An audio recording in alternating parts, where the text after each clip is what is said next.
Assalamualaikum warahmatullahi wabarakatuh. Nama saya Anas Lutfiana Rahmawati, NPM 2001010003.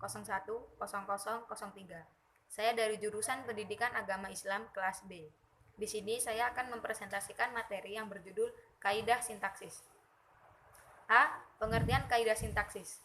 Sintaksis berasal dari bahasa Yunani yaitu sun, yang berarti dengan kata atein, tatein, yang berarti menempatkan. Secara etimologi, sintaksis berarti menempatkan bersama-sama kata-kata menjadi kelompok kata.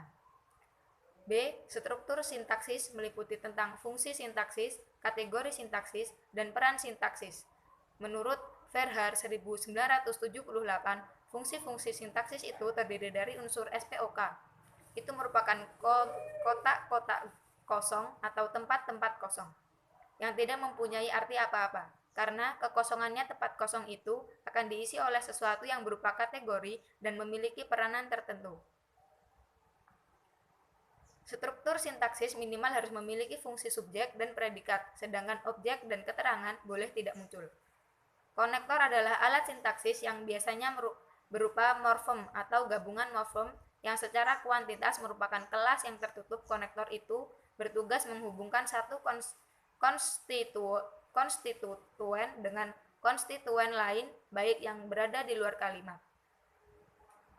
Konektor ada dua macam, yaitu konektor koordinatif adalah konektor yang menghubungkan dua buah konstituen yang sama kedudukannya atau sederajat. Fungsi koordinatif seperti dan, atau, dan tetapi. Contohnya, nenek dan kakek pergi berburu-buru. 2. Konektor subordinatif adalah konektor yang menghubungkan dua buah konstituen yang kedudukannya tidak sederajat. Maksudnya, konstituen yang satu merupakan konstituen atasan dan konstituen yang lain menjadi konstituen bawahan. Konjungsinya yaitu kalau, meskipun, dan karena. Contohnya, kalau diundang, saya tentu akan datang.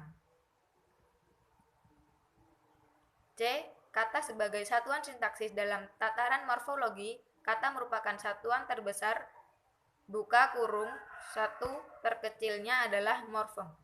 Tetapi dalam tataran sintaksis, kata merupakan satuan terkecil yang secara vertikal menjadi komponen pembentuk satuan sintaksis yang lebih besar, yaitu frase.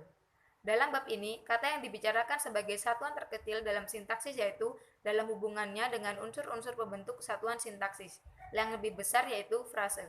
Kalau klausa dan kalimat sebagai satuan terkecil dalam sintaksis, kata berperan sebagai pengisi. Fungsi sintaksis sebagai penanda kategori sintaksis dan sebagai perangkai dalam satuan bagian dari satuan sintaksis. Kata dibedakan menjadi dua macam, yaitu 1. Kata penuh adalah kata yang secara leksikal memiliki makna, mempunyai kemungkinan untuk mengalami proses morfologi, merupakan kelas terbuka, dan dapat sendiri. 2. Kata tugas adalah kata yang secara leksikal tidak mempunyai makna, tidak mengalami proses morfologi, merupakan kelas tertutup, dan di dalam penyatuan tidak dapat berdiri sendiri. D. Frase. Frase lazim didefinisikan sebagai satuan gramatikal yang berupa gabungan kata yang bersifat non-predikatif, atau lazim juga disebut gabungan kata yang mengisi salah satu fungsi sintaksis dalam kalimat. Jadi, hubungan antara kedua unsur yang membentuk frase itu tidak berstruktur SP atau PD. Maka, frase adalah konstituen pengisi fungsi-fungsi sintaksis, sehingga salah satu unsur frase itu tidak dapat dipindahkan. Contohnya yaitu, nenek saya sedang membaca buku humor di kamar tidur. Jenis-jenis frase. 1.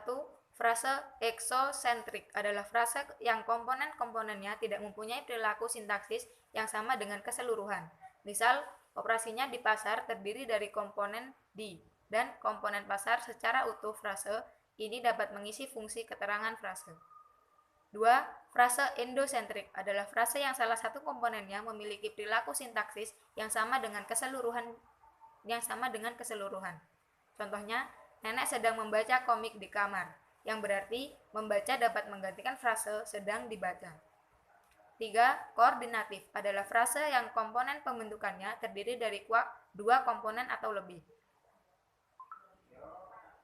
4. Frase apositif adalah frase yang kedua komponennya sangat merujuk sesamanya. Oleh karena itu, urutan komponennya dapat dipertukarkan. Contohnya, Pak Ahmad guru saya rajin sekali. Klausa adalah satuan sintaksis berupa runtutan kata-kata berkonstruksi predikatif yang di dalam konstruksi itu adalah komponen berupa kata atau frasa yang berfungsi sebagai predikat, sebagai subjek yang dikatakan bersifat wajib, sebagai objek, dan keterangan. Contohnya, kakek membaca koran tadi pagi. Selanjutnya, jenis-jenis klausa. 1. Klausa bebas adalah klausa yang mempunyai unsur-unsur lengkap, minimal mempunyai subjek dan predikat, karena itu mempunyai potensi untuk menjadi kalimat mayor. 2. Klausa terikat adalah klausa yang mempunyai struktur yang tidak lengkap. Unsur yang ada dalam klausa ini mungkin hanya subjek atau objek saja, atau keterangan saja. Contohnya, kapan nenek membaca koran? Demikian presentasi dari saya, kurang lebihnya saya mohon maaf. Saya akhiri. Wassalamualaikum warahmatullahi wabarakatuh.